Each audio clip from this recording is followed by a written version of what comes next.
Okey, hai, Assalamualaikum dan selamat sejahtera. Saya Nur Ashkin binti Asmawi di 2018182264. Itu nombor matrik saya. Okey, sekarang ni saya nak share tentang berkenaan tentang penilaian saya terhadap training diary yang telah saya buat. Okey, sekarang ni saya akan explain tentang training diary yang saya sediakan ni adalah merangkumi 3K, iaitu 3K iaitu ketangkasan, kuasa dan kelajuan. Okey, elemen ini membolehkan individu terlibat secara cekap dan berkesan dalam aktiviti sukan, terutamanya dalam sukan yang kompetitif. Okey, baiklah, saya akan merangkumkan maksud dari 3 elemen tersebut. Yang pertama ialah kelajuan. Kelajuan adalah keupayaan melakukan pergerakan dari satu titik ke satu titik yang lain dalam jangka masa yang sangat singkat. Seterusnya ialah ketangkasan. Yang kedua, elemen yang kedua ialah ketangkasan. Ketangkasan adalah keupayaan menukar arah pergerakan atau kedudukan badan dengan sangat pantas dan secara tepat.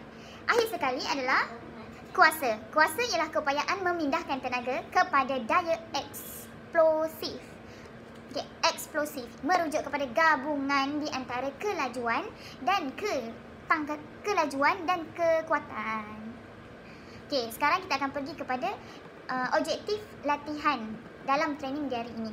Yang pertama ialah meningkatkan daya kardiovaskular. Yang kedua adalah meningkatkan daya kekuatan dan kecergasan.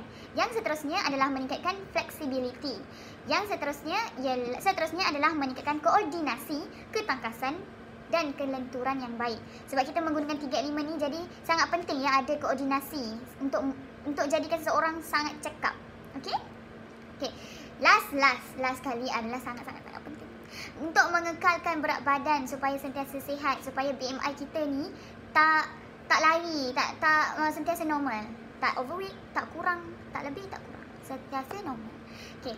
Seterusnya kita akan pergi kepada kaedah latihan. Di mana kaedah latihan ini kaedah latihan yang dijalankan adalah melakukan latihan secara fizikal yang dibina selama 7 hari dalam merujuk kepada training diary. Okey?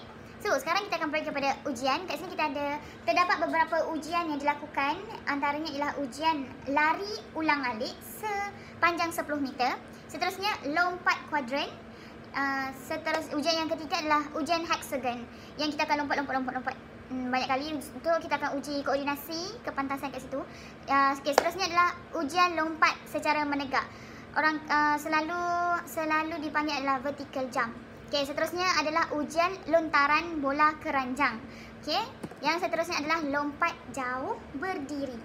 Okay, hasil daripada latihan dari training diary ini iaitu membolehkan seseorang atlet melakukan aktiviti seharian tanpa merasa letih dan masih mempunyai tenaga untuk melakukan aktiviti atlet dan melakukan aktiviti dan atlet juga dapat mempamerkan persembahan yang cemerlang dalam bersukan.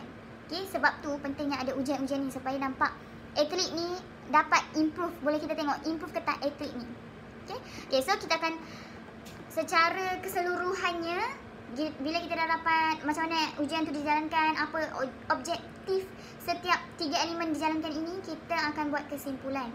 Kesimpulannya adalah di sini 3K iaitu 3 elemen ni yang saya cakap tadi, kuasa, kelajuan dan ketangkasan ini adalah satu kecergasan fizikal yang berasaskan lakuan motor. Yang perlu ada dalam setiap diri atlet untuk mempraktikkan bagi meningkatkan mereka punya prestasi, meningkatkan prestasi mereka. Okay? So, sekarang kita akan pergi kepada cadangan praktikal untuk masa hadapan. Saya mencadanglah beberapa kaedah yang lain untuk kita jangka masa yang akan datang. So, kita perlu sebagai pihak yang bertanggungjawab seperti kerajaan, majlis sukan negara, KBS ataupun especially jurulatih lah, haruslah bina program yang berguna, yang sangat bersesuaian kepada para atlet ni dalam meningkatkan prestasi sukan bagi mereka untuk berasa mampu berdaya saing dan boleh bersaing dalam kalangan atlet-atlet yang di seantero dunia. Okey, sampai di situ saja saya punya perkongsian berkenaan training diari yang saya lakukan selama 7 hari.